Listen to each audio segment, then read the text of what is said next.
Welcome one and welcome all to the greatest show of them all. It is the NFC East Mixtape Volume 183, the first one of the 2026 NFL offseason. This show is available on YouTube exclusively, not out of our choices. We're still fighting that fight. It has been almost 2 full years at this point, but somehow we still have to deliver that message. You can watch it on the Bleeding Green Nation YouTube channel if you're an Eagles fan, the Blogging the Boys YouTube channel if you're a Cowboys fan. Make sure to check out bleedinggreennation.com, bloggingtheboys.com for your needs for either team. He is Brandon Lee Gowton from BGN. I am RJ Ochoa from BTB. BLG, happy New Year. This is the first, no, it's not the first, second episode of the new year to us, but first on a Tuesday at the very least.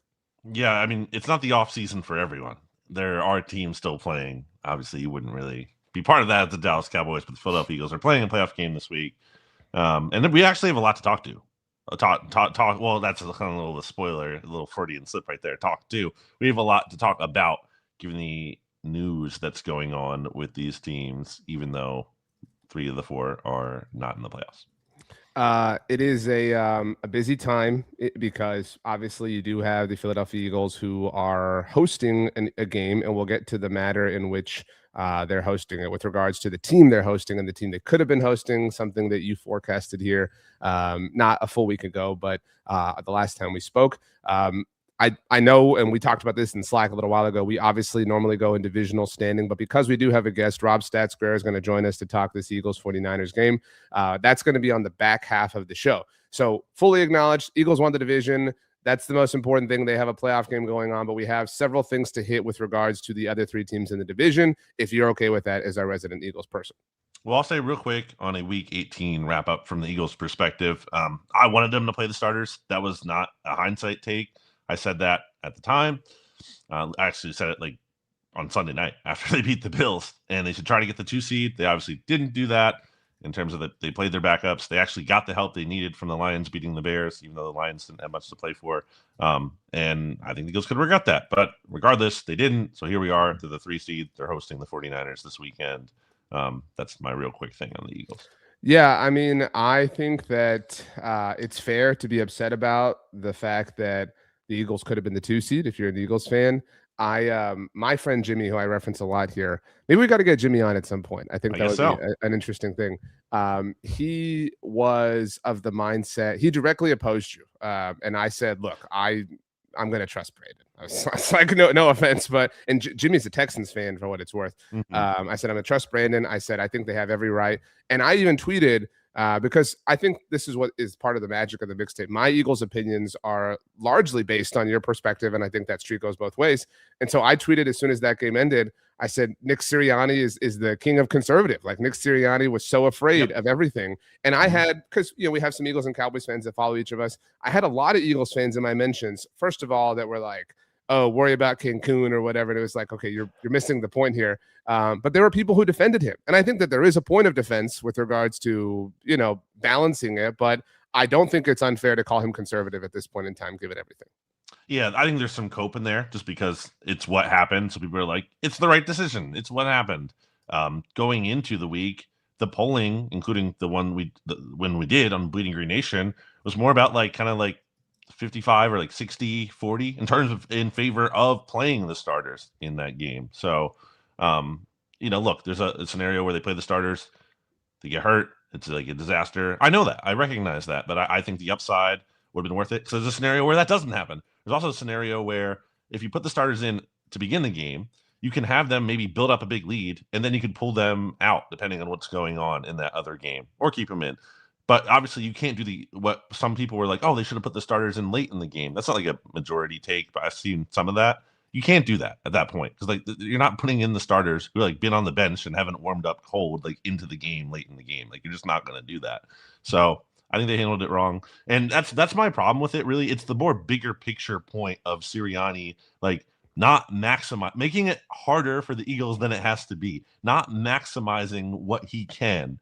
That's what frustrates me about the whole situation.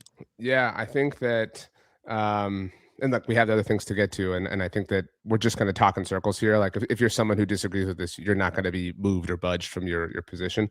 We'll see. Yeah, we'll see if they look real well rested against the 49ers, then, hey, I'll say, like maybe I wasn't valuing rest enough. But if they come out and they also just like they get destroyed or something, That then that's a really tough look. that's that's when I was debating with my friend Jimmy, I thought, because he said, oh well, he offered all those hypotheticals. And I said, yeah, I mean, that's why, like, I'm not saying you play the starters all the way through. You scoreboard watch. You play them, you build a lead, and in this specific case, you would have been scoreboard watching through the entire game and whatnot. But I think you'd feel a whole heck of a lot better playing the Packers than you would playing the 49ers, which is obviously what was at stake. But okay, we'll get to the Eagles in a little bit here. There are coaching things or staff things relative to each team that we have to discuss. In this case, if you're okay, we will go in divisional order. The Dallas Cowboys on Tuesday morning fired Matt Eberflus, their defensive coordinator. This had to happen. I suppose they deserve some bare bones benefit or kudos for doing it normally and at a normal time instead of dragging it out. There were reports that they were going to wait 10 to 12 days to do this. So at the very least, they did not do that. Obviously, we all know what they did with Mike McCarthy a year ago. Look, I wish Matt Eberflus well. I think he was handed a very poor situation, obviously, in the aftermath of the Micah Parsons trade. So on a human level, I really feel for him. And I think even in a football way, I am able to contextualize and understand that it was always going to be difficult to come back from that, given that he was traded 7 days before the season began. But I also agree with everyone that he did not adjust. He did not change anything. He was very stubborn in wanting to do things his way, despite the results overwhelmingly proving that they did not, work. And so you had to move on. I think it is sad that the Joneses touted him as this family friend and then hung him out to dry and made him the fall guy, because he is the fall guy now for the 2025 season. I think he was obviously far from the only thing wrong with the team. But the Cowboys will now be looking for their fourth defensive coordinator in as many years. And the reason for that, in case anyone just kind of glosses over it, Dan Quinn left after 2023. And then the Cowboys very foolishly went at the lame duck year with Mike McCarthy in 2024, hired Mike Zimmer to be a part of that. This was Matt Eberflus, and we'll see who number 4 is. Yeah, I mean, when the defense is that bad, like historically awful, it can't just be like, oh, the coach had a bad situation, let's give him a pass. Obviously, it's like that. At that point, you are throwing out the baby with the bathwater, so to speak, because everything's bad. Just start over. You don't need to hang on to that. As the Cowboys spin it forward here and look for a defensive coordinator candidates to go through, I was looking at the list on bloggingtheboys.com, saw a bunch of Eagles connections there, a couple current Eagles assistants on there, Christian Parker, Clint Hurt, in addition to some former Eagles assistants, including Jim Schwartz. I would be very not happy if the Cowboys hired Jim Schwartz. I have a soft spot for Jim Schwartz. I think he's a really good, one of the best defensive coordinators in the league. So really curious to see what they do there. I hope they hire Jonathan Gannon. That'd be awesome to me. I would love them to do that, or the Commanders, or the Giants. Any NFC East team hiring the now fired Jonathan again would be great to me. I do think, like, obviously this goes without saying, maybe the only Cowboys move on defense. Like, it can't be, oh, we fired the defensive coordinator, defense fixed. Like, if this is a sign, and I don't think it necessarily is just based on this from what we see, but if this is just like third one move and they don't spend in free agency and everything again, then what's the point?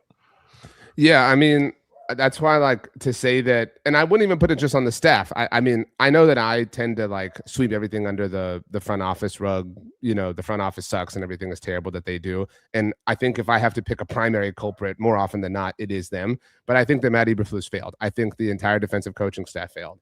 I think that the Cowboys players failed. And I think that there's been an erosion and an attrition that has happened over the course of the last few years now. That 2023 team that Dan Quinn was the defensive coordinator for, that defense withered down the stretch. That defense got run over by Buffalo and Miami. And obviously we all know what happened in the wild card round.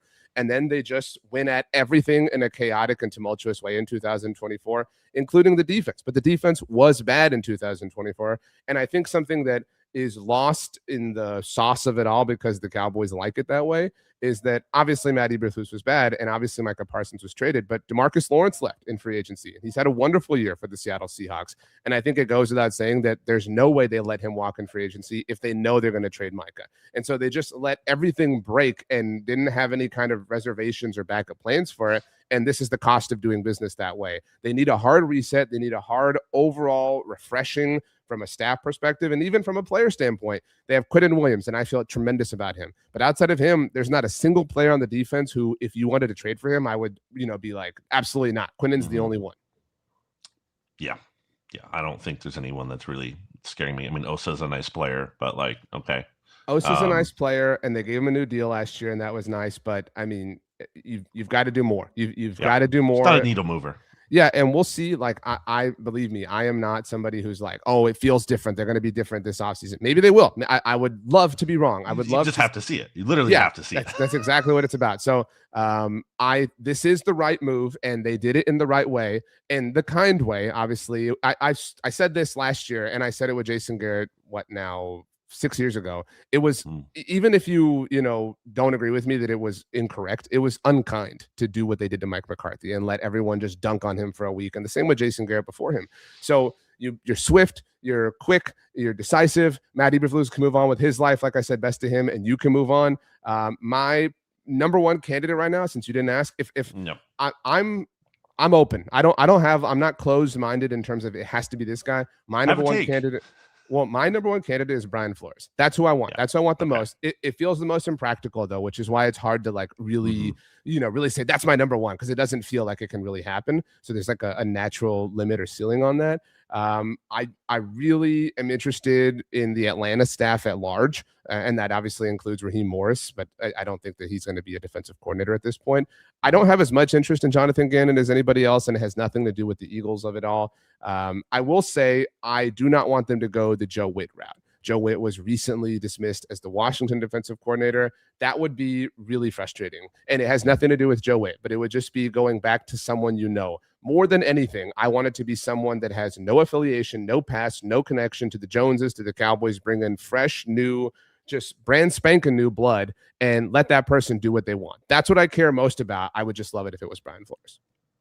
Yeah, I think it should be someone established. I don't think you're looking for like the next up and coming defensive coordinator in the Cowboys position. Like they need someone who like has credibility and something you can point to and be like, again, that's why I think Jim Schwartz, as much as I don't want that to happen, would be a logical fit of like, here's a guy with a track record.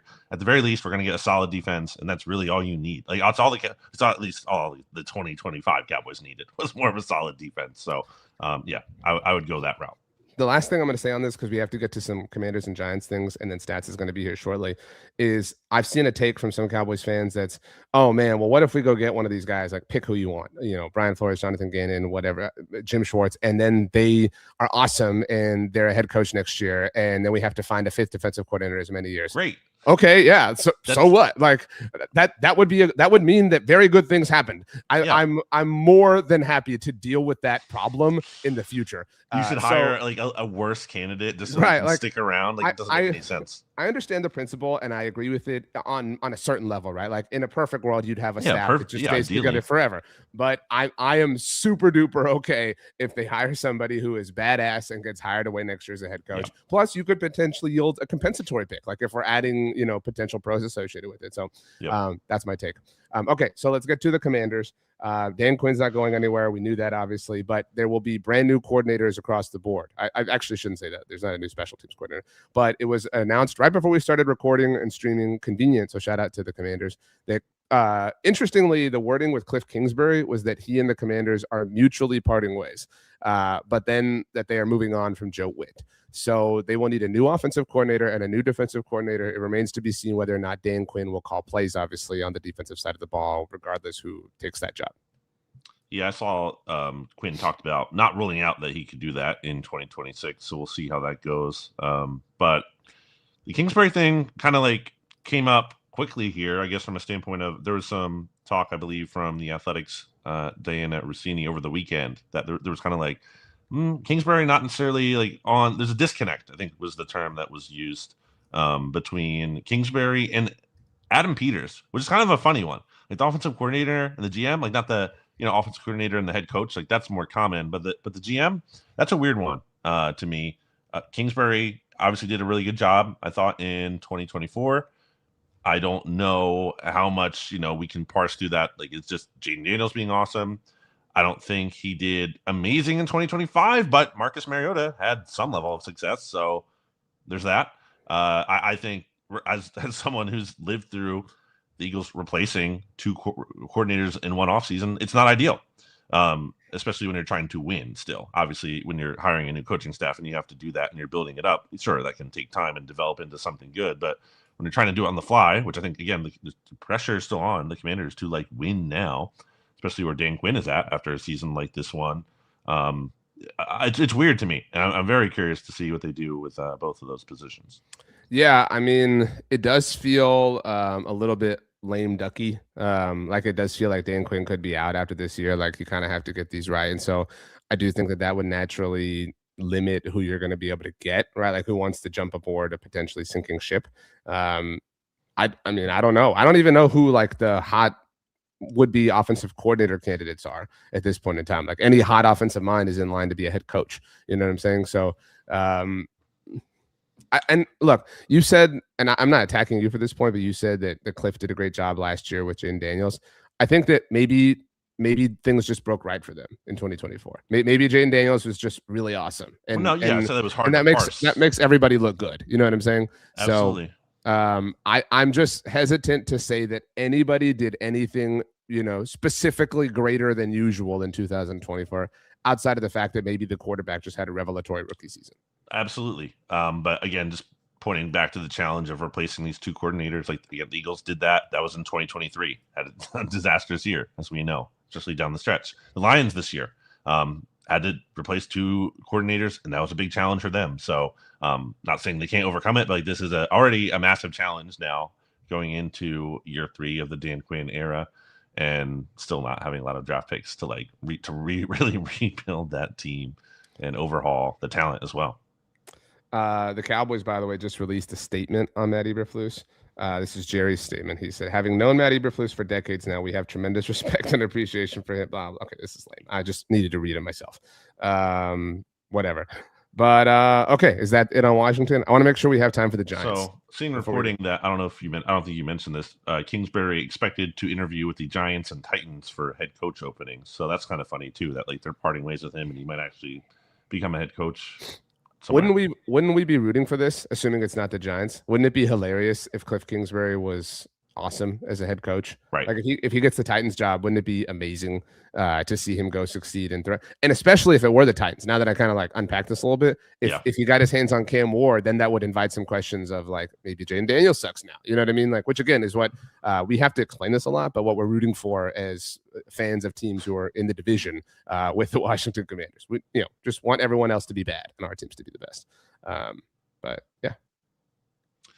Very serious episode because we had so much to get to. It's not like we're messing around. It's like it feels like almost uncharacteristic of the show to be like so like news anchor like. And now on this story, I also wrote an article in the background for SBNation.com about a golf story. So like, there's a lot happening all at once. I have an eye appointment later. Not fully committed to the show. Oh, you're doing the eye appointment. I thought you said you were trying. Well, you didn't want to do it Monday. Okay, so you put it up for Tuesday.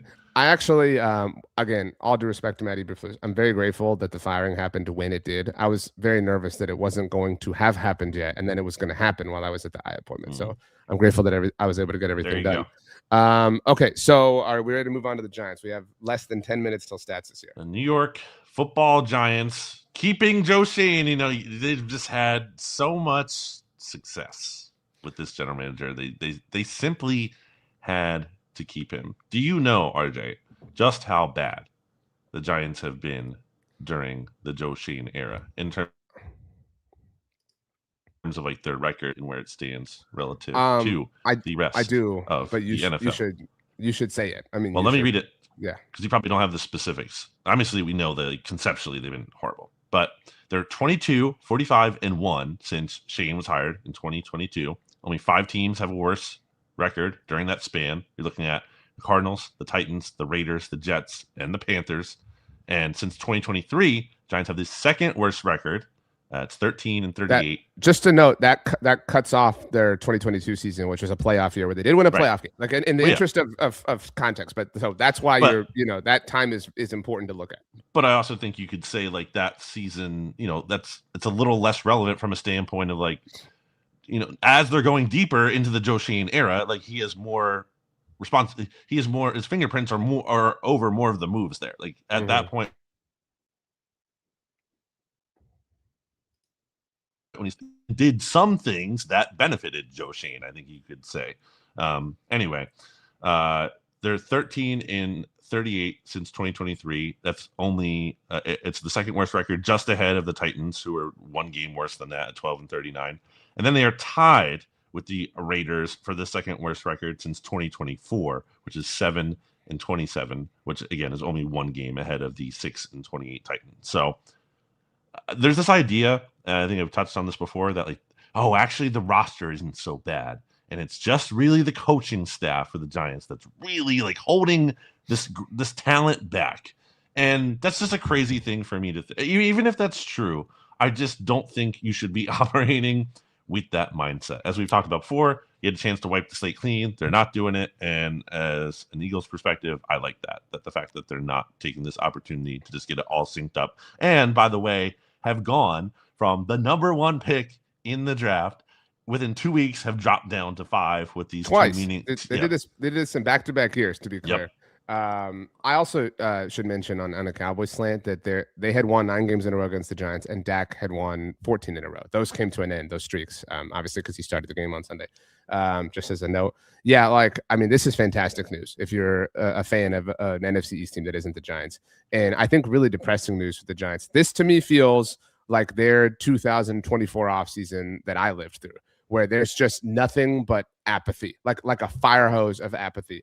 I wanted to reference this. Now, Big Blue View is my favorite New York Giants website. I know it is yours too. There's obviously lots of coverage about NFL teams all over the place.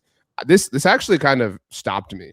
I don't actually know if it's pronounced Dugan or Duggan, but Dan, I'm going to go with Duggan. I think it's Duggan. Yeah, Dan Duggan covers the Giants for The Athletic. 2 G's, right? Right. I think Duggan would be like 1 G. Good point. So Dan covers the Giants for The Athletic, does an amazing job covering the Giants in the NFL. And his headline in the aftermath, I don't know if you saw this, of the Joe Schoen staying news, was the Giants made an announcement today. They have no standards anymore. Like, I mean, like, so like, not to get like too editorial or anything, but like that's a headline you would see on like one of our sites, you know, because we're a different company. Like we do things differently, and nothing's right or wrong. But like, so for Dan to say that was really intense. And there's like nobody who supports this whatsoever. And I don't know what I think. Like, I know what I think about the Cowboys and why I think they behave the way they do. And it's difficult because Mr. Mara is dealing with health challenges. And again, we're hoping the best for him with regards to that. And so that has become this weird part of it that Giants fans are using in their, and I mean, I don't know, like, I don't have a take on any of that, but I mean, this has now reached the point of, it's not just bad, now you're toxic. That's why I identify with it. Like, I get what that's like. And so everyone is pissed off and mad all the time because you've lost all this. And what do you even, like, even if you're keeping Joe Schoen, fine. If you had the number 1 overall pick, at least you have that. Like, what is the thing? Like, what is the one thing that you had that at one point you said, okay, well, at least we have this? Is it Jackson Dart? Is it Cam Scatteraboo? Like, as much as I love him, like, what is the thing? I don't know what it is. So I think one of the biggest mistakes they keep making, the Giants, is that they keep saying like, oh, we can't just make these changes because we've already made so many changes. And that's such a wrong way to think about it, because like, obviously, again, in a perfect world, yes, it's hard to build something when you don't have that stability. But just like we have said, or most people would say, like, doing a thing just to do the thing isn't the solution. A lot of it, like just doing something just to do it for the sake of doing it isn't the solution.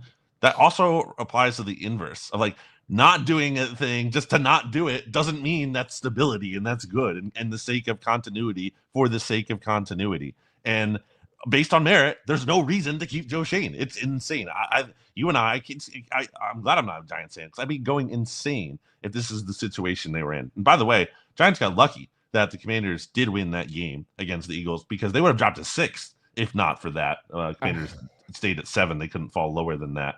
But that would be crazy. You went through the season, you didn't even get a top 5 pick, keeping the GM who was overseeing one of the very worst teams in the league. And you're being kind. Like, they have the 5th pick, so they have a top 5 pick, but like it's number 5. You know what I mean? Like, and so we were slacking on Sunday. I know you were busy like getting ready for the Eagles game, but I hit BLG up so everyone can understand what happened here.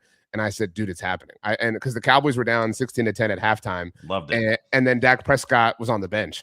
And the Giants were trying really hard. And I was like, this is actually going to happen. So that was great. Like, I was a little pissed off about the way the Cowboys looked, and that's a different argument. But like, they're so dumb. Like, I already forgot, but like, what is they have like 22 wins in the last 3 years? 4 of them are in meaningless weeks in the last few years. Like, it's just, they are the most hollow, you know, like. This is a different discussion, but like, what New York, like the Knicks, like what New York team is like real at this point in time? Like, they're all fake and cheesy. You know what I mean? This is just a really, I saw a TikTok of a Giants content creator, and she was saying that she envied how the Cowboys moved on from Matt Eberflus. And I was like, sister, wait a minute. Like, this isn't exactly, worthy of a blue ribbon, but that's how down bad they are, that they're having, they're so jealous of even incompetent moves because they're not making any of those kind.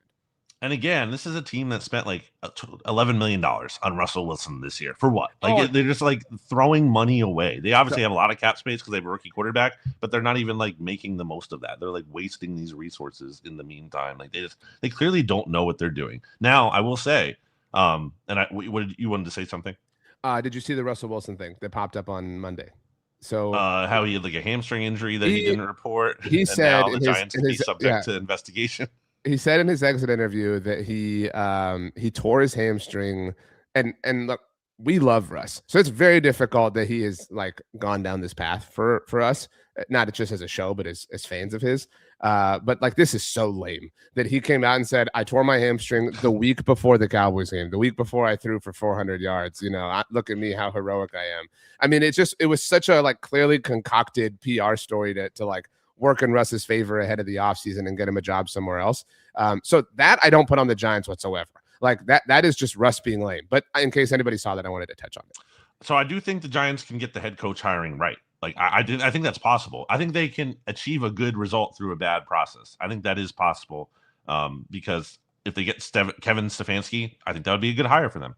John Harbaugh, we'll see what happens with him in the race. It's possible they get a good hire. But am I like looking at that and being like, that turns the Giants around definitively? No, because there should be nothing, basically, again, unless they had totally wiped the slate clean. In that instance, I would say, okay, there's reason to actually maybe wonder now if they could be on the right track, just from a standpoint, they have totally stripped it down. They're building it all the way back up, as opposed to trying to do whatever it is they're doing here, where they're keeping Joe Schoen. And Jackson Dart, again, I think he has promise. I'm not like out on him by any means, but I don't want to make that bet on him as the guy.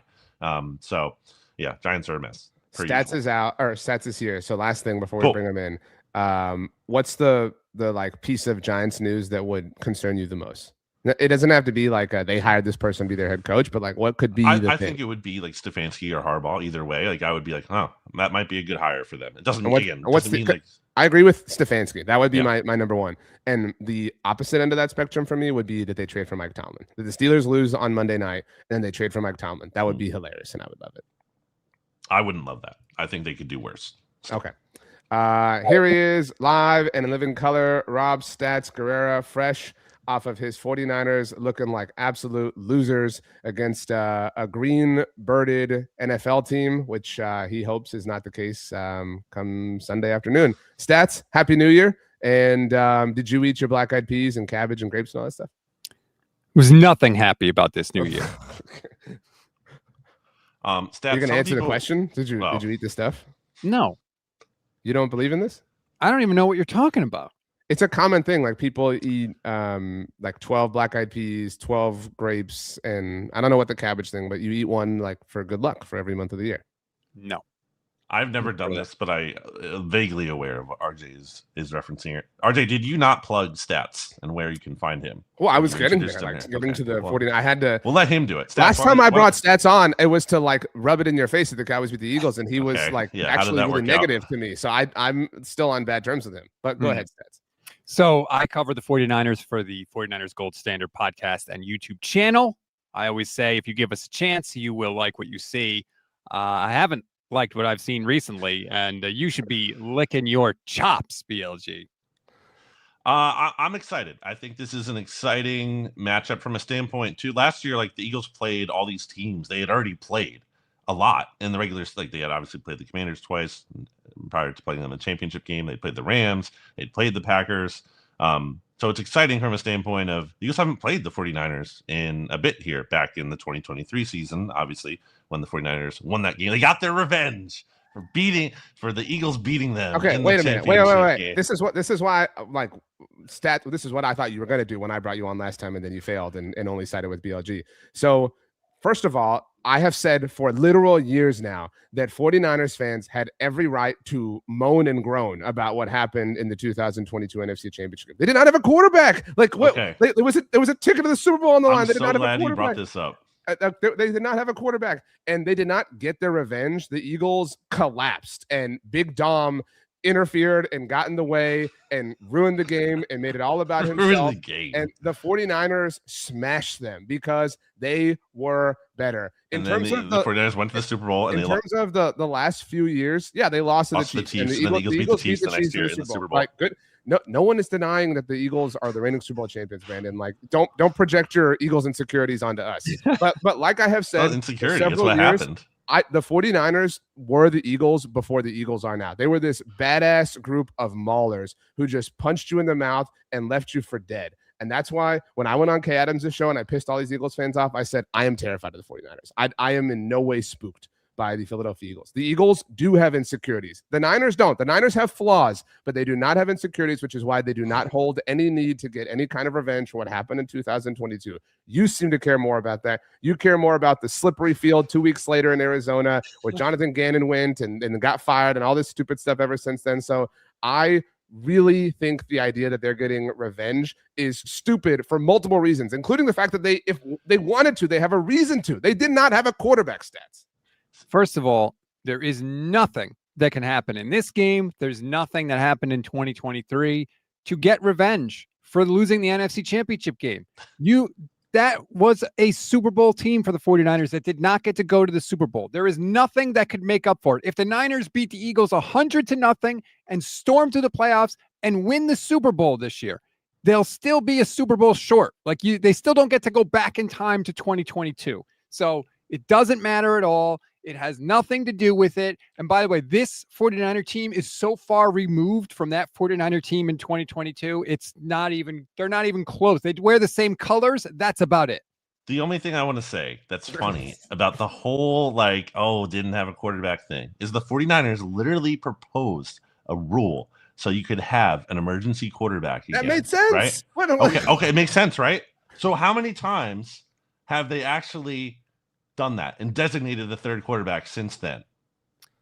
Zero. They don't even do it. It's a total farce. They just went, wah. And also, the common thread here is Kyle Shanahan just complaining and being a total loser complaining. Hold on, I'm not crying done. for wanting to change the onside kick. Like if they don't enact the rule every time afterwards, did their season end because of that scenario? No. Anyway, it's a very practical rule that other teams have benefited from. The 49ers haven't even made use of it, and they're the ones who cried for it. Benefited the NFL. That's so funny. Anyway.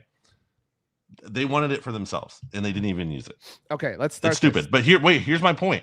My larger point is that I think Kyle Shanahan whines a lot. And you just saw it after this game in the Seahawks. He's talking about, we could have won the game. Well, I don't know the exact phrasing. Stats, you could do that better than me. But the effect of what he was said from what I saw was like, man, I would have had a better chance to win that game if it was on Saturday.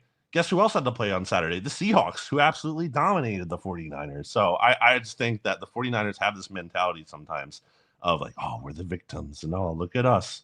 And look, they've been a resilient team this year. I give them credit in terms of all the injuries they've had, and they've navigated that, and that's impressive to me. I thought the 49ers were really heating up down the stretch. I thought Brock Purdy looked really good against the Bears. So I think they're going to bring a fight to Philly. But I do think I like the Eagles to come out on top, obviously. Stats, couple comments for you. Eagles Grow, who's one of our most passionate live audience members, says Happy New Year to you, although you seem pretty morose about it still. No, you missed it. Thank you for the sentiment, but wait for Happy New Year. January 1st is the day. After that, it's over. Brett Eclipse says, how bad is the linebacker health situation? That's why you're here. Here's how bad it is. Every single linebacker that made the initial 53-man roster is hurt.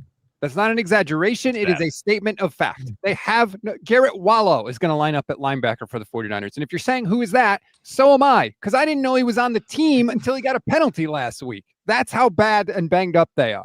It is. The defense is horrible. They can't stop the run. They can't rush the passer. And they missed 18 tackles last week. They're awful. It is flat out. There is one path of victory for the 49ers in this game. They have to take the ball first. They have to score a touchdown. They have to somehow trip over themselves and stop the Eagles. They have to get the ball back, and they have to go up 2 scores.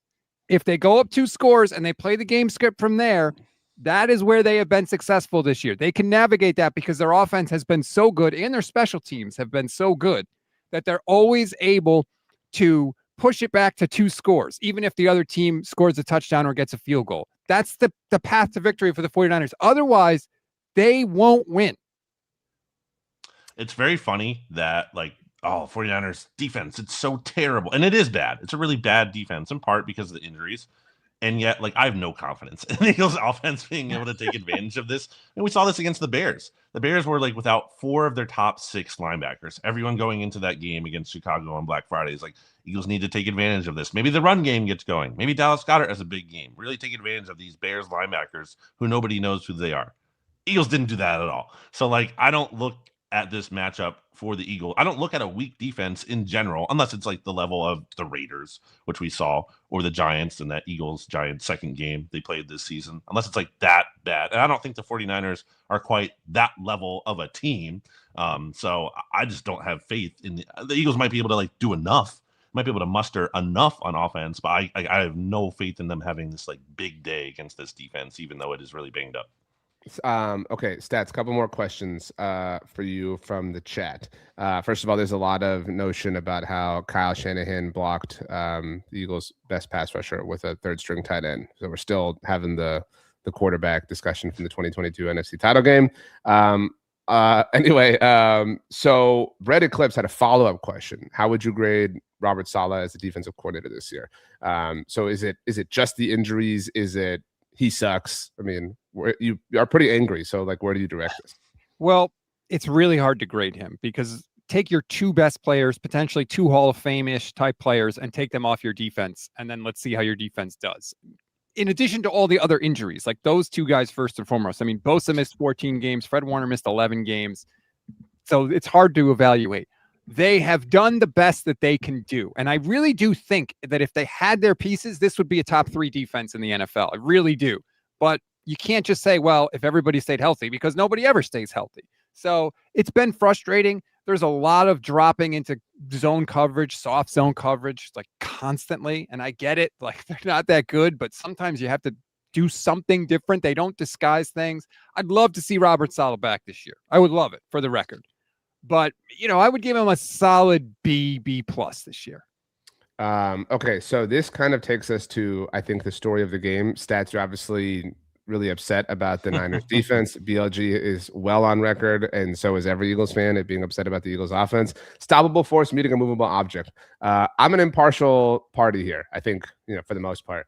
I think the worst off group between the Eagles offense and the Niners defense is the Eagles offense. That's the one that I would trust less, if that makes sense. Like I'm not saying the word better is being used very loosely here, but I think the Niners defense is better. And I also think obviously the Eagles defense is tremendous, and the Niners offense is coming off of a very poor outing against Seattle. We all obviously agree with that, but very recently was operating at an extreme high. So like if we're just taking the 4 sides of the ball, I think the best one in the game is the Niners offense. The second best one's obviously the Eagles defense. And I think the worst one in the game is the Eagles offense, which is why I'm inclined to give the benefit or the credit or the whatever. I lean San Francisco. BLG, you can go first here. Well, naturally. But here's a fun fact for you, or I'll pose it as a question. How many touchdowns in 4 meetings from Kyle Shanahan versus Vic Fangio, which in fairness, the last one was back in 2018. But how many touchdowns have the 49ers scored, the Shanahan teams,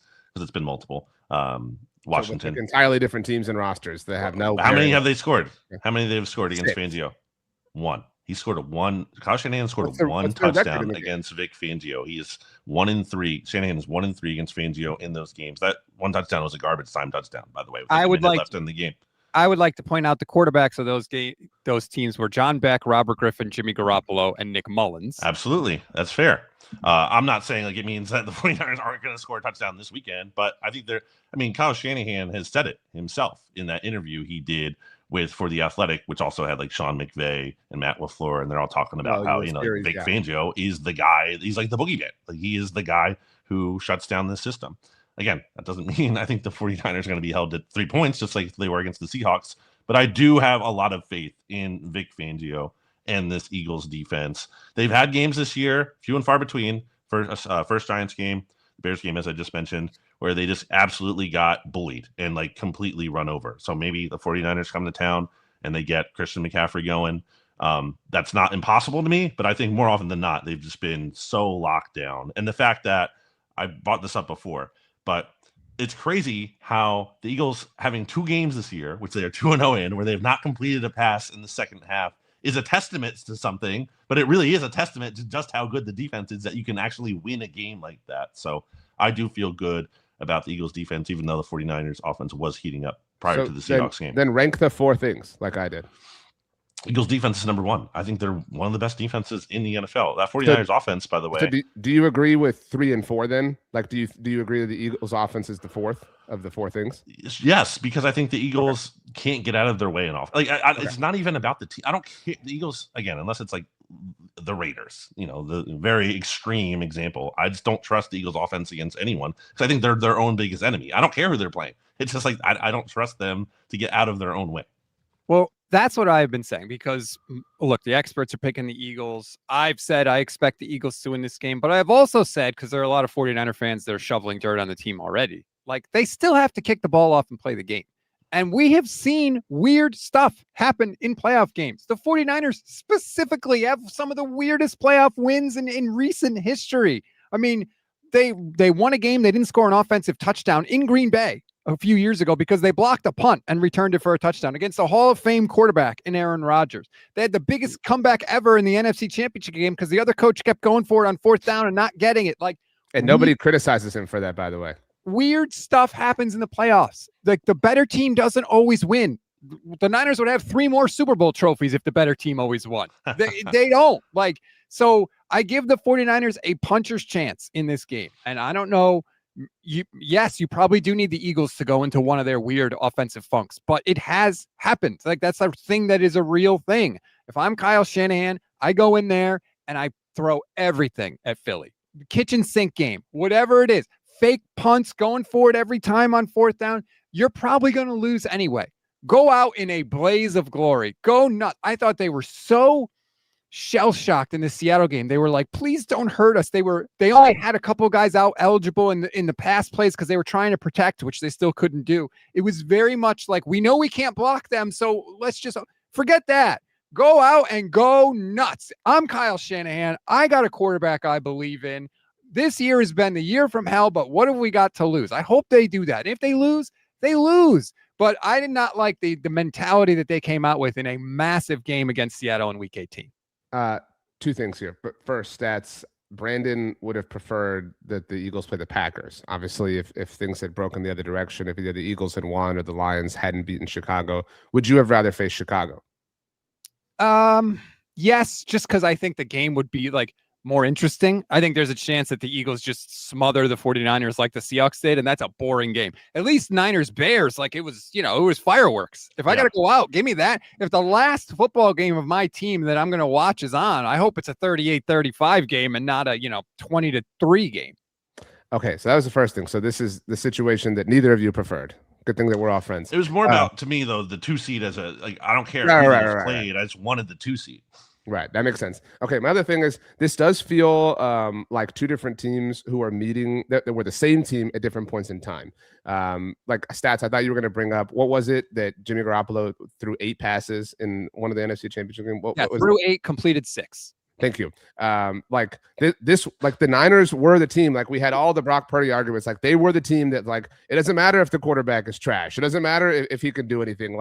Everything around the quarterback elevates him. It's the Iron Man suit. Anyone can step into it. And we're having those same discussions with Jalen Hurts. The Eagles are just not only at a different part, or of the timeline of the Niners, they've also won a Super Bowl where the Niners, haven't at this point. So it's a weird. I do think whoever loses this game leaves with more insecurity, to go back to that sort of theme. But I think whoever wins this game sort of is liberated from it. I think whoever wins this game feels this sense of hey, none of that really matters anymore. I know that both of these teams have won multiple playoff games, and so maybe you feel it isn't a point of insecurity for either one of you, but that's how I feel as a third party. Well, my biggest concern going into this game is something Stats kind of just touched on there from a standpoint of go down swinging, at least try. And that's what frustrates me about Nick Sirianni so much, because so much of the offensive philosophy is just don't turn the ball over at all costs. It doesn't even matter. We don't have to get yards. We don't have to get points. Just don't turn the ball over. Don't turn the ball over. By the way, the Eagles just lost when they won the turnover differential in Week 18, as a funny aside there.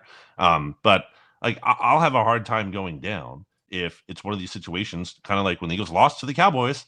The Eagles had a chance late in that first half there to get another field goal, but Nick was like, "No, I'm good. You know, we don't need to do that because we can't turn it over. That's the worst thing that can happen." And it's like a fear-based mindset that I don't respect. And he used to feel differently. I think I used to feel differently about Nick like that. I gave him more benefit of the doubt and was really ripping Kyle Shanahan a lot for not going for it on fourth down, which apparently I think he's gotten better at stats. Is that fair to say? Better. Like so, they go for it. Yeah, they're one of the third best team in terms of going for it when they should. So yeah, I'm worried about that's my biggest concern with the Eagles heading into the playoffs. I think there's reasons you can say, oh, Lane Johnson's coming back. Maybe the rest does help. Jalen Hurts has some of his biggest games in the playoffs. You can point to all those things as some kind of reasons for optimism, but ultimately, like the head coach is my biggest concern entering the playoffs. It is crazy to me because I sit here and say, I don't think Nick Sirianni is a good head coach, but I have no argument that supports it. I can't go to wins. I can't go to playoff success. I can't go to Super Bowl. There is no argument. Like, I think Kyle Shanahan is a way better coach than Sirianni, but all the evidence says that that's not true. Well, you can point specifically to what Kyle Shanahan is contributing to the winning, right? You're like, well, he's calling these plays and this offense is really good, so I can see that. What are you looking at when you're pointing to Nick? It's always very, very like vague and ambiguous. It's like, well, it's the vibes culture's based. That's so all it good. is. Yeah. And it's like, but like, it doesn't feel that way always. You feel miserable. Eagles fans are miserable. You're the defending Super Bowl champion, and you're back in the playoffs this year. Yeah. You won the division. The only team in the NFL who won their division twice in a row. Right. And I feel like Eagles fans are this is the best era of Eagles football ever. Well, here's the thing. It's not fun to watch. Like on a Sunday, like you don't watch the game on Sunday and you're like, wow, I had so much multiple fun things could be true because of the aesthetic. You're enjoying hold on, wait. You're enjoying the bigger picture? Absolutely. I'm not saying you should take that for granted when you zoom out, but when you're actually in the moment, in the game on Sunday, you're like, why does it have to be this hard? Why is it like it's like pulling teeth to get a win? Like they're gonna win, but they do it in the most like insufferable kind of way possible. It's not a fun aesthetic. It's not. Multiple things can be true.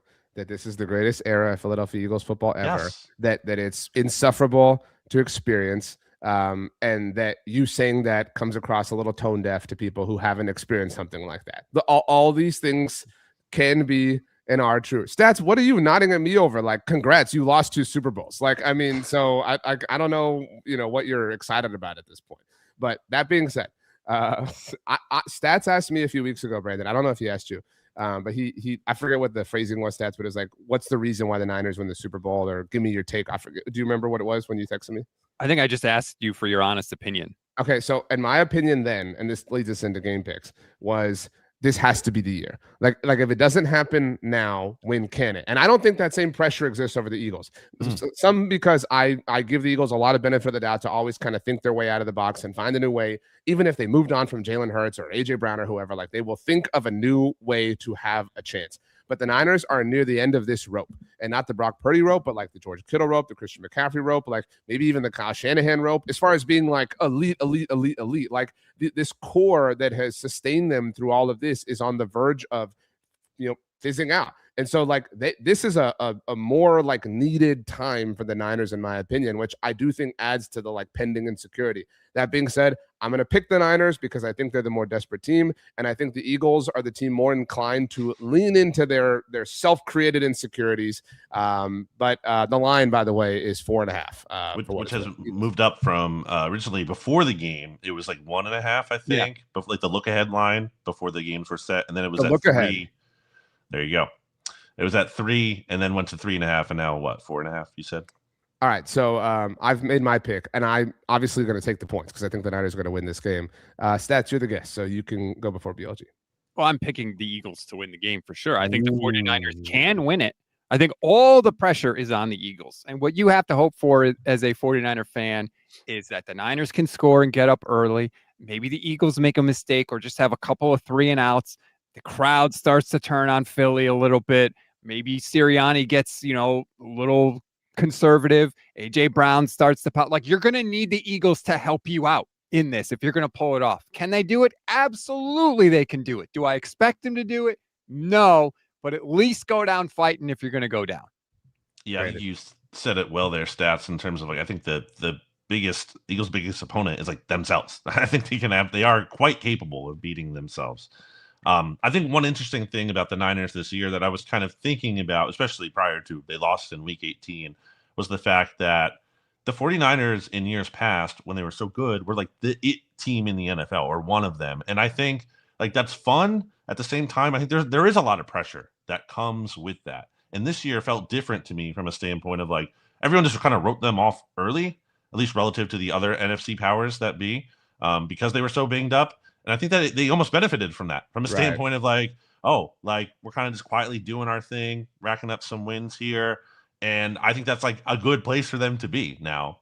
They blew it because I think like had they won that week 18 game, it's just such a massive swing being the 1 seed. I think no team in the NFC needed that 1 seed more than the 49ers needed that rest and that shot in the arm there, that boost that would have given them home field as well. So to lose that, and I don't want to fall into the trap of it's 1 week and then therefore that carries over to the next week for sure. But the 49ers just look so defeated after that game against the Seahawks. It looked like the Seahawks kind of like took their soul a little bit. And maybe it is premature, like you're saying, stats, people throwing dirt on the grave before it's done. I think the Eagles offense, again, as I've said many a time here, is not good enough to just assume the Eagles are going to roll this team. But with the line moving in the Eagles' favor, and with them being the more well-rested team and just healthier in general, they're going to have like almost every starter from week 1, except for like Andrew Makuba. And then obviously Nakobe Dean is back now. He was on the PUP list to begin the season. I think the Eagles do win this game. I'll take them and I'll give the points. Stats, where do you lie on the points? 4.5. No, I think the Eagles are going to win by multiple scores. Wow. Okay, so you're laying the points. Okay. Yeah. So I'm in the icebox. so just so we're clear here, I am in There's the no sound effects. I know. I thought about like stalling for a second and trying to find it if I could. But I am in the icebox on behalf of the 49ers. I never would have thought that would have been the case. We need Stats to give us a song. Yeah, Stats. You know the drill here, even though you forgot last time. We never prepare him for this. So then it really puts him on a bad spot every time. He knows the premise of the show. Yeah, but I mean, it's not like his job to remember the premise. No, but of I the show. mean, like this would be like, oh, Stats, we didn't prep you to have trivia to play Jeopardy. You know what I mean? Like this is part of the gig. So Stats, what song and why are you choosing? I think partly because I'm still in mourning over the end of the show, but I'm going to go running up that hill. Kate Bush. Wow. Is this Love it. The 49ers need to make a deal with God if they're going to win this playoff game on Sunday on my birthday, by Wow. the way. Well, happy birthday, Stats. Thank you. 2 things, Stats. One, you are somebody I remember a long time ago who said, like, I don't know why people are so humble when it's their birthday. You were like, I want everyone to wish me a happy birthday. You were like, I love telling people that it's my birthday. So happy early birthday to you. Thank Fair you. take. Huge birthday guy. Make a huge deal out of me. Number 2, is that the Stranger Things song? Yes. And have you both finished it? Yes. Yes. No spoilers, but I enjoyed it. Review it. I enjoyed it. I Okay. really liked it. Like, was it perfect? No, but if you understand what the show was, the entire existence of the show, you will understand why the finale ends the way it ends. I'm doing a You could say that rewatch. about the Dallas Cowboys too, by the way. But I thought it was really good. I thought it was really enjoyable. And sometimes I feel like they just want to hate on stuff, man. It's literally, I think I said that on the mixtape last week. I think people it's become a weird internet clout thing, specifically when it comes to like, hit TV shows. But whatever, if people feel that way, I'm not going to blame them. If you genuinely didn't like it, I'm sorry. That sucks. Me, I had a good time. I didn't feel like my time was wasted. I enjoyed it. I'm actually sad it's over. I felt bummed, like, man, I can't believe I don't get to watch this show anymore. So I'm doing a rewatch. I started over. I've seen a lot of people doing that, and I don't blame you guys buy the secret finale theory or whatever? I don't know what that is. Yeah, I've seen this on TikTok. I don't watch the show anymore, and I've just caught up through TikTok. But there's like a fan theory that there's a like secret finale that is supposed to drop tomorrow. There's some like justification or reason tomorrow? or logic. I don't know. I can't tell you that like somebody has a theory. It's not just like dropped out of thin air. Like they supported it with facts that I don't know because I don't watch. I guess it'd be cool. I don't know. But yeah. So. All right. Stats. I do like a surprise album drop. Sometimes you see artists do that. Like, that's fun to me. Stats, as we leave, plug away and then closing thoughts and then go do your own show. Check out the 49ers Gold Standard podcast and YouTube channel, wherever you get your audio podcasts, or like I said, just dial up the old YouTubes. This has been a season of the unexpected. Every time you think the 49ers can't do something, they do it this year. They won 12 games. They were competing for the 1 seed with a pile of injuries. It was ridiculous. Can they do the ridiculous thing one more time? Let's find out on Sunday. And then we can do the autopsy after the season if it ends then. Well said. Stats. What are you eating for dinner? That's my last question. I don't know. We usually get Blue Apron, so hopefully Blue Apron shows Nice. up, and we'll pick one of those. Wow. Oh, a bit of a shot from Eagles Girl. Enjoy the off season. Look at that. Just like I will. Stats, be well, and Des caught it.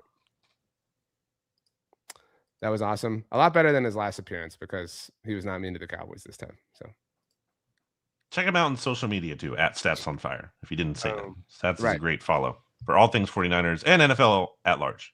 Okay, so are we ready to do our songs? Oh, yeah, I guess that's that time of the show already. It didn't. Wow, this episode has really flown by. Probably because Stats was here. A lot to get to your point earlier. And so we've taken care of everything unless you had any final notes. Nothing happened while we were on that we would need to address for what it's worth. Yeah, I don't think so. Well, we do picks before songs, or do we songs before picks? So we already did our picks. Yeah, I we guess. did the pick. Were you we didn't do listening the to Cowboys show that game. you were a part of? Oh wait, sorry, that's my bad. This is like in the go watch your VHSs. Why don't we let's run through some of the other games, because I think that's kind of fun to. I want to see what we think the next round will shape up like. So we'll go in chronological order of the games as listed here. I'm not going to ask you pick spread. I just want the money line pick. But just for Rams. Context, I will say the Rams are 10.5 point favorites against the Carolina Panthers. I guess we're both taking the Rams there. Yeah, I mean, Panthers have been a fun story, but I mean, no, I'm sorry. Okay, so the 5 seed advances there, and then so it's fun that we get to see both NFC games on Saturday from a standpoint of then we figure out what the next round is going to look like. Did you see the explanation for this? I saw it this morning, by the way. No. So the Texans Steelers game was slotted as the Monday night wildcard game, and so they could not put any AFC games on Saturday, Right? And therefore bake in a huge rest advantage against whichever team wins the game. Yeah. So that was why they had to put the AFC games on Sunday specifically. So stop doing the Monday games. It's stupid. We don't need it. All right. It's also really stressful. I did not, even though the Cowboys won, I did not enjoy it. That day was awful. Like I felt horrible the entire day. Okay, so Rams, I'll set this game up if you don't mind. Yep. This game's on Prime, the night game on Saturday. So just heads up so nobody misses it. It's the Packers in Chicago. Selfishly, very happy that I can root against the Eagles and Packers individually and don't have to have the Sophie's choice of one or the other. I obviously want the Packers to lose. That goes without saying in general, but also because of the draft pick primarily. I don't think they will. I said this last week when we were talking, like this is going to be classic Bears. Like it's going to be an amazing season that falls the same way it always does, and is going to invite insecurity. Has been a common theme in terms of my points here. It's going to invite that same insecurity. The Packers are going to have lost 4 games in a row and then go into Chicago and beat them. 5 games. I know they rested their starters, but still. Right. But go into Chicago and beat the Bears and just, I mean, it will be a tough scene for Caleb Williams and Ben Johnson, I'm afraid. Yeah, I am a little surprised to see the Packers are favored on the road in this matchup. Now, again, they did get the benefit of rest, which the Bears did not since they played in Week 18. Didn't look very interested in winning that game, which is weird because, they could guarantee the 2 seed with that win. But I think that speaks to the Bears. The Bears have had a great year. Let's be clear in terms of like the bigger picture. I don't think they're there yet. I do think, you look at like point differential, DVOA and things like they've outperformed their record a little bit here. Caleb Williams, I still don't fully trust him. He's had probably a better year than I would have expected for sure. But the inexperienced playoff quarterback is a real thing in the playoffs in terms of like when you're betting against something, that's a good thing typically to bet against. That being said, I don't like where the Packers are at right now. So I'm going to take the Bears, plus I'm getting the points at home. It's only 1.5, but I'll take that, getting that at home. So I'll say the Bears win. Therefore, my next round looks like the Eagles playing the Bears in Chicago, which, again, would have been nice to have that 2 seed because now you're playing that game on the road. And then I have the Seahawks hosting, which I really think we should. I think we all deserve to see the Seahawks and the Rams play a third time. That's been a pretty entertaining matchup this year. So that's my prediction. You, on the other hand, are saying the Seahawks will host the Packers, Right. and then the Rams will host the 49ers. I'd also be great to see another Rams-Niners game, to be clear. Like I think any version of another NFC West tilt that we can get is good for football. Yeah, this was fun. I'm glad we did this. Well, that's the NFC. Right. Let's quickly run. Let's just a quick run through AFC. I'm going to say the Bills beat the Jags. Do you disagree? I don't. And I also think, again, on the subject of insecurity, there's going to be an AFC quarterback who has this is going to be a like legacy altering playoff for like someone is going to reach the Super Bowl and that's going to be like used for them like, oh, Trevor Lawrence reached the Super Bowl, you know what I mean? Whatever, or an AFC championship game, whatever. And it's going to happen because there's no Mahomes, there's no Burrow, there's no Jackson. So I mean, like the pressure is on Josh Allen. Like I hate to be that guy, but like Josh, it will never, ever look like this ever again, in all likelihood, man. Like, you have to do it right now. And if you don't, I saw Giants fans, I don't know if you saw this, were really upset that Josh Allen went and took the first snap last week to preserve his consecutive start string. I'm okay with that because it wasn't a meaningless game because they were eliminated. It was meaningless because they're going to the playoffs. That being said, like that kind of stuff is all going to look real stupid. And I think Sean McDermott could get fired if they lose this game. I think they'll win, but this is probably the game I feel the least confident about. Yeah, I like the Bills to win. The Jags they've been really good this year. Respect. I've been doubting them a lot. They've been good.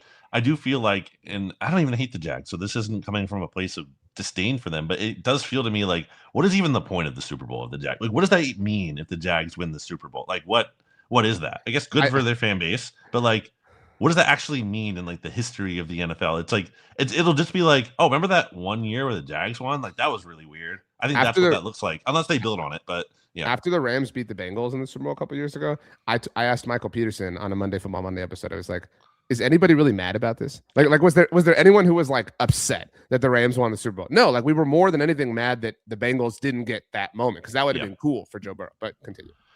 So then I will take the Patriots to beat the Chargers. I mean, same. Yeah, that's pretty. Come on. Yeah. At that point, we also, go to Monday Night Football. Assuming this happens the way we just outlined, well, and assuming you're right, assuming the Bears win on Saturday night, and then if the moment the Patriots win in that hypothetical, I promise you, I will tweet the Dallas Cowboys remain the only 2 seed to ever lose to a 7 seed in the wild card round of the playoffs. Well, I'll appreciate that. And then I'll take the Texans to beat the Steelers. I know betting against Tomlin as a home dog, as the Ravens just were reminded, it's a dangerous game. But I really like this Texans defense, and that team as a whole has just been. They were 0-3, and since then they've been a whole lot better. Actually, a very rare team that moved on from Chauncey Gardner-Johnson and actually got better. But the Texans did. So, and I like DeMeco Ryans a lot. I just think the Steelers have been kind of like holding this together with like gum and glue, like what's the phrase? I don't know, tape and glue. Like it's all kind of just like duct tape, very glue, barely held together, and I think it's going to cost them at some point. So I'll actually take the Steelers to cover the spread because it'll be like probably a really close game. But I'll take, not that we're making that pick anyway, but I'll take the Texans to win the game. I think the Texans are going to win, but like I'm very shocked. And this is an acknowledgement of my own insecurities on Sunday night. And this is very difficult for me to say. A part of me was kind of rooting for Aaron Rodgers. Like it was kind of cool. Like it was just kind of cool to like see him like do it. And like, I mean, you to should see feel like, so dirty right now. I do. I did the whole time. Like, I mean, there's no denying like they're probably the prettiest thrower of the football we'll ever see. Like, I mean, it's just beautiful. And so like, it was just kind of cool. And some of it was that the game was like back and forth in nature and that kind of like amplified the energy. But so I think Lamar losing to old ass Aaron Rodgers. I think that so you and I both believe then that the divisional round will be Buffalo in Denver and Houston and New England. And I'll say now that I think both wild cards win that game. I think we get I don't like the Broncos. Yeah, and that would put the AFC title game in Houston. So I think Houston hosts Buffalo in the AFC Championship game. And then I think the Bills win that. And then I think the Bills get to the Super Bowl, and then we'll see who they play. Okay, so we've made our picks. A couple of comments to address here, and then we'll get to the songs. The Eagles girl noted that she was not taking a shot at stats, but she sees how I interpret it that way. She also asked if I watched Wicked for Good. I'm still sick. Yeah, I've not yet. Obvious. So I haven't yet, but I did get screeners yesterday for Same Song Sung, whatever it's called, with Hugh Jackman and Kate Hudson. So I'm excited to also watch that, and got one last night for Marty Supreme. So I'm excited to watch that as well. Also, this is more of a you question because you'll have things to do after the Eagles. I'm already tending to them for the Cowboys, but if there will be NFC East mixtapes throughout the playoffs, as long as the Eagles are still in. Well, definitely if the Eagles are still in. If they're not, then we might take a little bit of a break, depending on, if there's this thing. Like I was saying, I guess it's revealing a little peek behind the curtain here. I don't think the plan is currently, at least in my mind, do the mixtape like every single week like we used to, because we were pretty committed to that. And there's some shows in the off season where some of them are fun in terms of like our all-star team, and I wish it'd be cool to bring some of those back. But there's some weeks in there where it's also like we literally don't have a topic, so we're kind of just forcing it. And I'd rather just kind of like maybe take a week or two off at that point and not do those. So if the Eagles get eliminated, we'll talk about the game, obviously, the loss, but then maybe for a little bit we'll go dark for it. We'll see. We'll play it by ear, but we'll make the promise to you that if they are in the playoffs, if any NFC East team was in the playoffs still, we obviously have to be talking about them. I agree with that entirely, obviously. And for what it's worth, SB Nation is sending me again to the Super Bowl. So hopefully I don't have to cover the Eagles once more. Wow. That would be horrible and miserable. So that will affect that week is really why I brought it up. Okay. How many times could the Eagles like go to the Super Bowl and win for you to be like, I don't want to go to the Super Bowl anymore? I mean, if it just kept happening. This is an extreme first world problem. Like, I fully recognize this. It's not as awesome as you think. Like when your team isn't in it, obviously. Like last year, I mean, and I would never not do it. Like it's an incredible thing, and I'm incredibly blessed. But like, it's an awesome day to be at home. It's an awesome day to like watch on TV. It's an awesome day to like, have food and stuff. And then I was also last year, at least, I was with Pete, who was like devastated. So then I had to like kind of help him, and I had like a 5 a.m. flight. So, and I was sick then, if you recall. So it was a really just like horrible sequence. Like, I will unfortunately never forget like how crazy it got after the Cooper DeJean pick six. It was, it felt like I was like trapped in hell. Like it was horrible. So okay, so songs. I think we all have like maybe 5 or 6 YouTube videos that we watch pretty often, like we recycle as human beings. And one for me, ever since I discovered it, is the Chad Smith cover of The Kill, like where he listens to it for the first time. Whatever. Right. So it's a different Drumeo video with Chad Smith. It's not that one. It's the same session, obviously. And I didn't know this until that. He plays the drums on Break My Heart by Dua Lipa. So he recorded the drums for her when she put that record together. And so my song is Break My Heart by Dua Lipa, as inspired by Chad Smith. I was going to say, if you're adding The Kill by 30 Seconds to Mars, it's like a very me addition to add to the playlist. I know the band I'm going to add this week. I've been listening to a lot of AFI lately. Are you familiar with AFI, RJ? All Miss Murder was their big song. It was on Madden 04, Madden 05. One of those playlists I really love a lot. I think I like both, but one of those I especially love. Anyway, stands for A Fire Inside, AFI. Been around for a long time. A lot of good albums. I've been listening to their whole discography this week, just feeling like an AFI mood. And I'm going through the songs here because I'm like, man, which one do I pick? There's so many good ones. I think I'm going to go with this used to be my MySpace song. How about that? I'm going to go with The Missing Frame by AFI. It's from the album December Underground. That's all one word. I think it's an underrated song. Really good AFI song. I'm not going to add the hit to the playlist. I'm going to add the deep cut. And yeah, I thought about going Torch songs. That's a really cool intro. Playoffs are here. I was excited for that. But I'm going to go with The Missing Frame by AFI. And what was Stats' song? Running Up That Hill by Lauryn Hill. Wow. Do we not have that on there already? We did not. Okay.